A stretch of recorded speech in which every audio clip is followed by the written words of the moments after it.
All right, so right now you can now watch.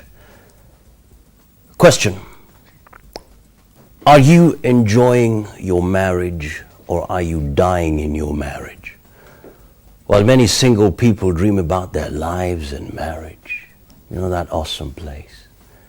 Many married people always hope to wake up and be consoled that it was only a dream and that they were actually not married in the first place.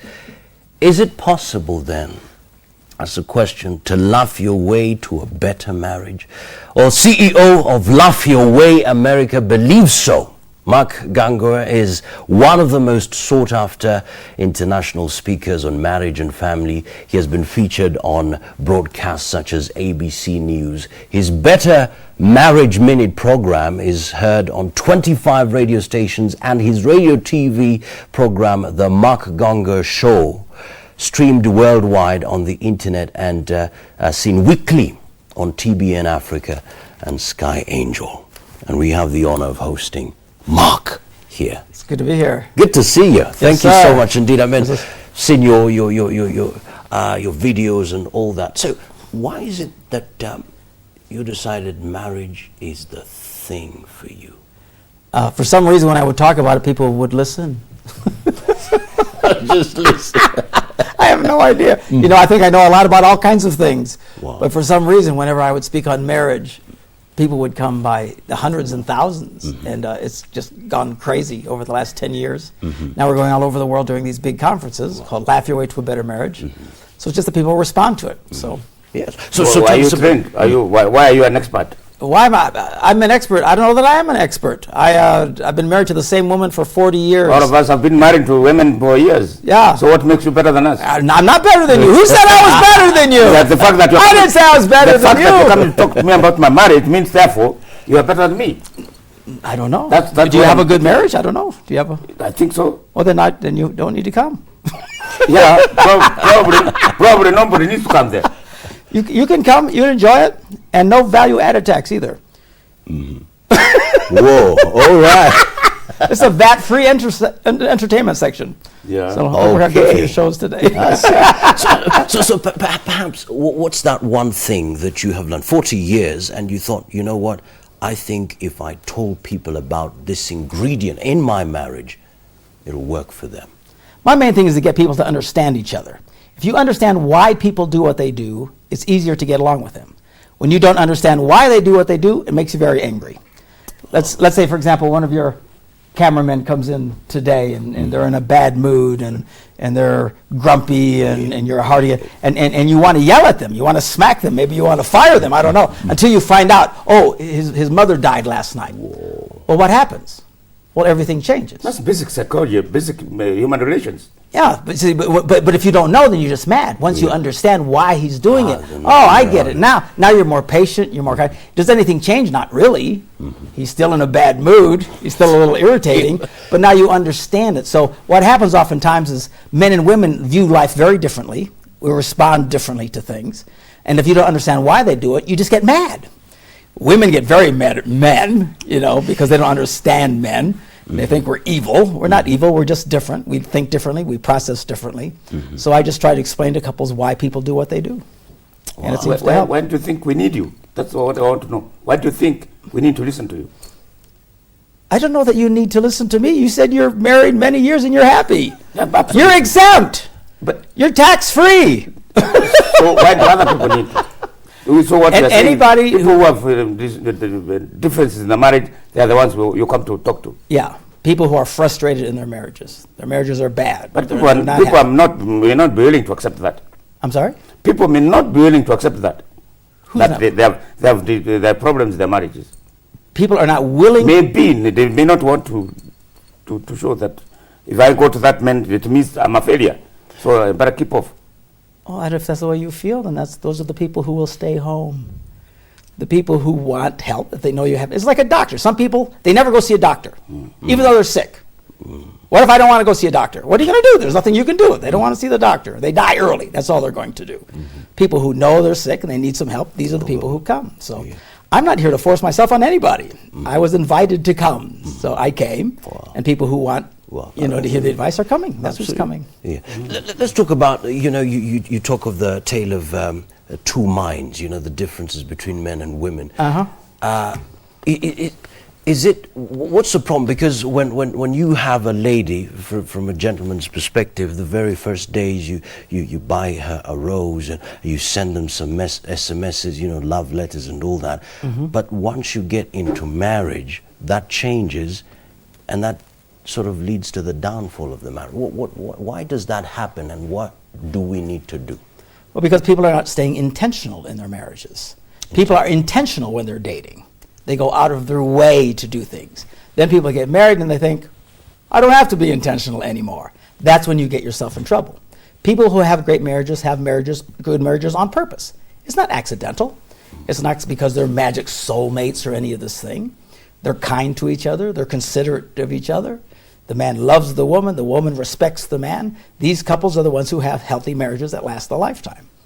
But when you think, I don't have to do any of that, he should just understand me, or our marriage should just be good just because, this is Hollywood.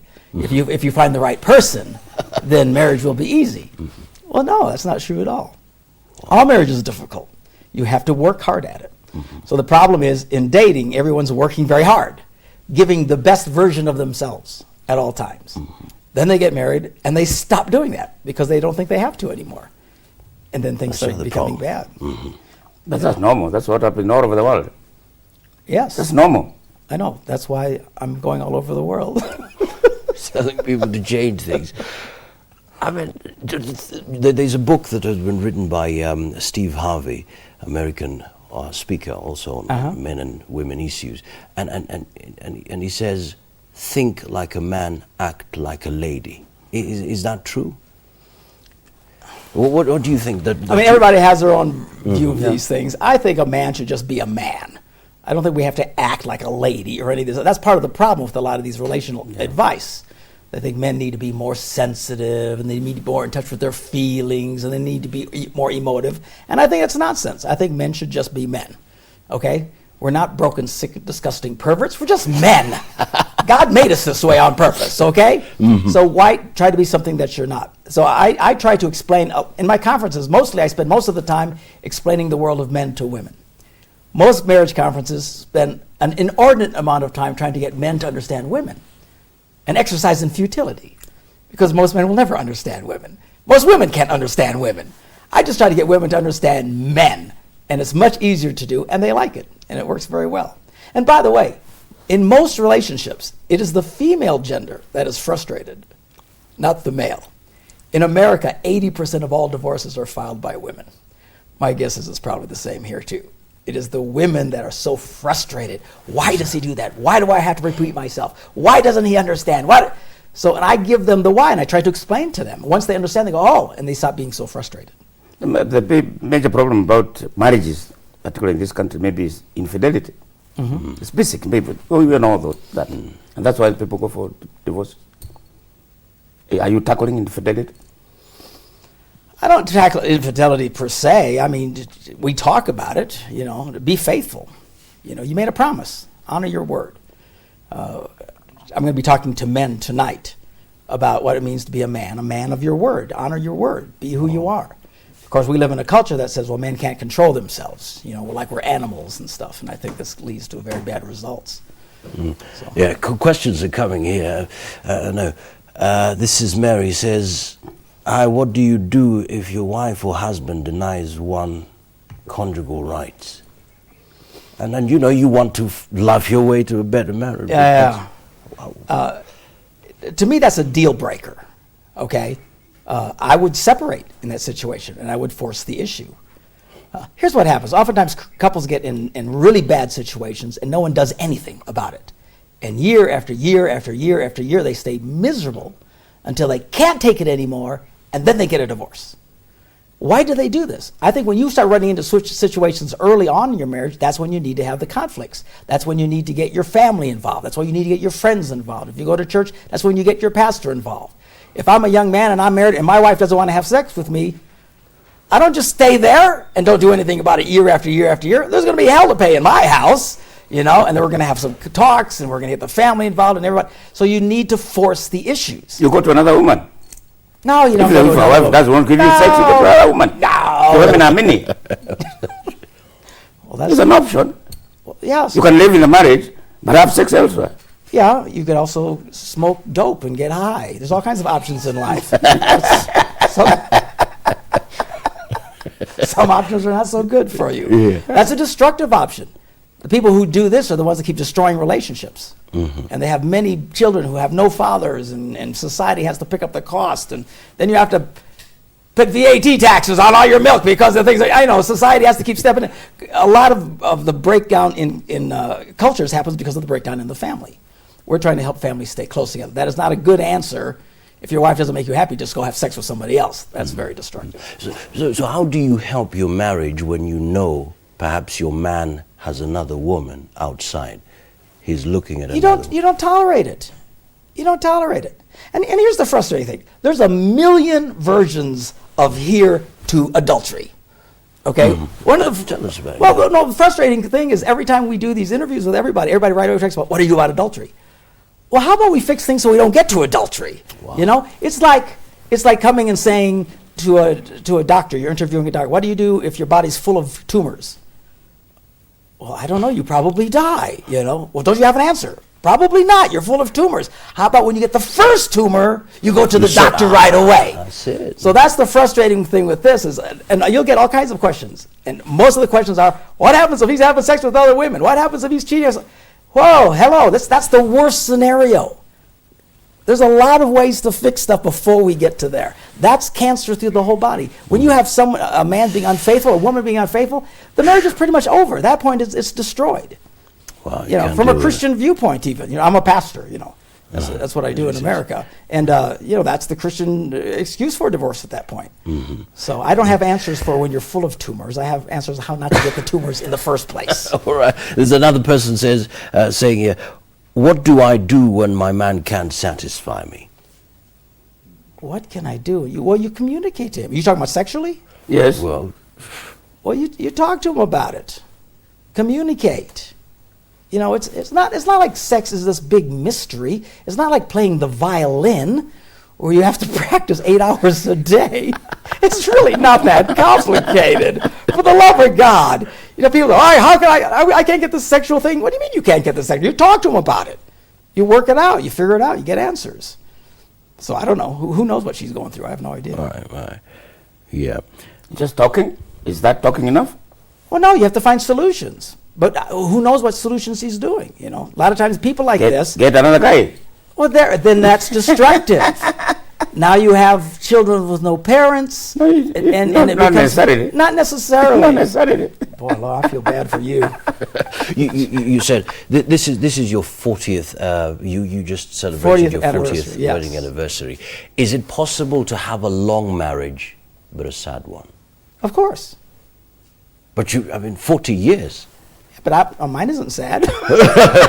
I mean, Is it possible? Of course it's possible. Yeah. So how can you change that after 40 years of having a very bad marriage? Not you. Yeah. I mean other people. How do you change that? Well, that's what we talk about in our conferences, how to better communicate with each other and how to make this thing work. One of the simplest things you can do, you want a great marriage? 2 words. Be nice. Just 2 words? Be nice. Be nice. People can't be nice to each other. For some reason, people get married and they think they don't have to be nice anymore. I don't have to be nice. She's my wife. I don't have to be nice. She's my husband. That's crazy thinking. The nicest people in the world, they wouldn't hurt a dog or a cat. They wouldn't hurt any person anywhere until they get married. And then they're home. They're going crazy at each other. Stop. This isn't that complicated. Have respect for each other. Be kind to each other. Be nice to each other. And you can succeed with anybody. Be nice. That's very well done, but very easy said and done. Why is it that people get married for 40 years like you, then all of a sudden, they have been happily married, and all of a sudden they're asking for divorce? Absolutely. 40 Why? years. Why is it so? We have seen people who are married for 50 years. It's not people who are happily married for 40 years. Yeah, they're happily married. And they wake up and, I hate you, and I want to get a divorce. That's an illusion. That's what they're you're seeing is the facade. They're miserable for years. That's what I'm saying. They put up with a terrible situation for 10, 15, 20, 30, 40 years, and all of a sudden they can't take it anymore. Those are the people who get divorced. People who are happily married don't just all of a sudden decide, I want to be divorced. That doesn't make any sense. Why would you do that? I think maybe something happened in their lives. For instance, the financial aspects of it. Maybe you are doing very well as a business person, then your business collapses, or you become very rich, then you see other opportunities, you see other women, or those kind of things. Yeah. You are probably married for 40 years. You're talking then about some new phenomenon takes place in your life. Yes. Like either a collapse of economy. No. Yeah. Money. To say money, you need money to be married is absurd. Then poor people could never be married. No. And I just saw on your screen that the people who have the biggest families are the rural families in Kenya. And they're probably very poor. This idea that you have to have money or you can't be happy is ridiculous. If you're a dishonest person, if you're not a faithful man, all you need is something to go wrong and you're going to be unfaithful, there's nothing you can do about it. But if people of good will and of good intention, it's not like you're a good man and all of a sudden you lose your job, so now you're going to start having sex with prostitutes. Well, that doesn't make any sense. Yeah. You don't have any money. How are you going to afford to pay the prostitutes? Yeah. That's what happens. You become a politician. Either a woman becomes a politician. How long have you been married? Oh, well, more than 40 years. More than 40 years? Yes. You must be a real joy. Yeah. There's a question here. My husband has had 3 children out of wedlock with three different women. He works at a different town. What do I do?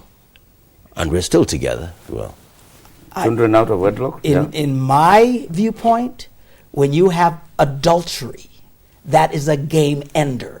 That's what destroys marriages. The marriage is over. Not in Africa. Okay? Not necessarily in Africa. Well, that's your choice. And in America, the same thing. People can do that. And you can choose to forgive and hang in all that kind of stuff. Fine. But again, listen to your questions. There's always back to adultery. There's a big difference between being married and all of a sudden you're lying and cheating with each other. You may be polygamous, and the polygamy is accepted here. Well, if you're a polygamist, then you're not committing adultery. You can legally have more than one wife.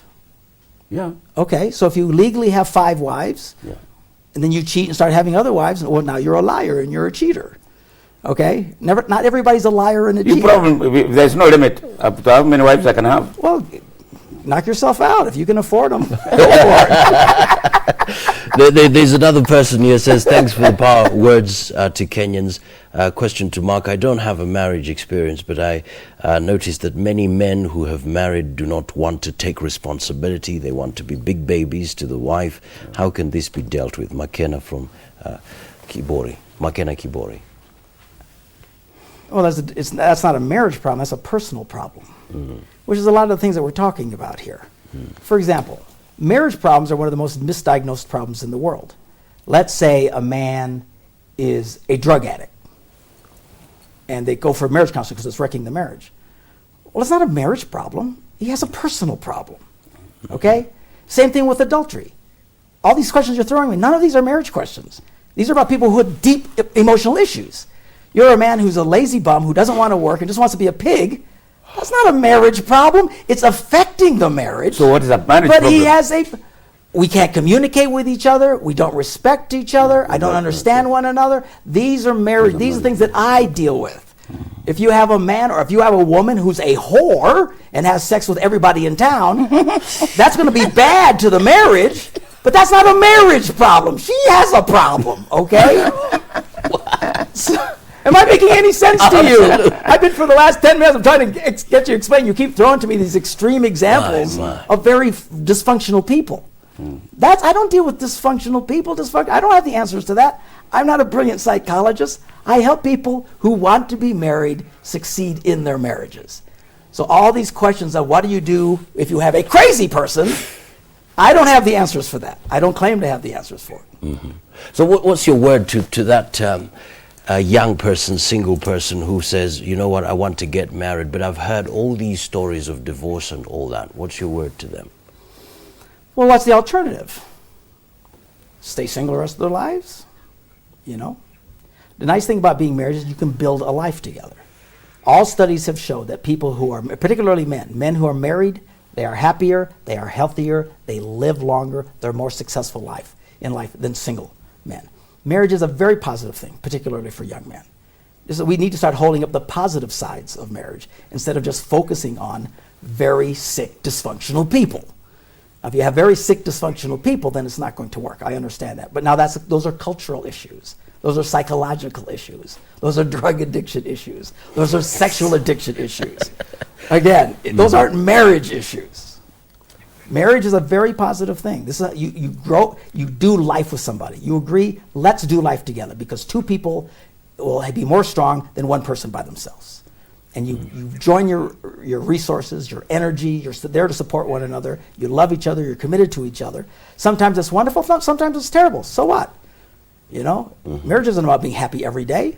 Sometimes you're not happy at all. Is it possible for somebody to love two women equally? I'm sure it is. It is possible for me to love two women equally. If you got the time and the money and the energy, knock yourself out. This guy's really in a hurry to find other women. All you women, call this guy. He needs some other wives. He's obviously not a happy man. You know, there's something that happens when you meet this lady that you have plans for so that you get married, and when you hold hands, there's that emotional flow and everything. But when you get into marriage 1 year, 2 years down the line, that sort of dies. How do you convince, what would you tell a man to do to invest in the wife? It doesn't just die. What it is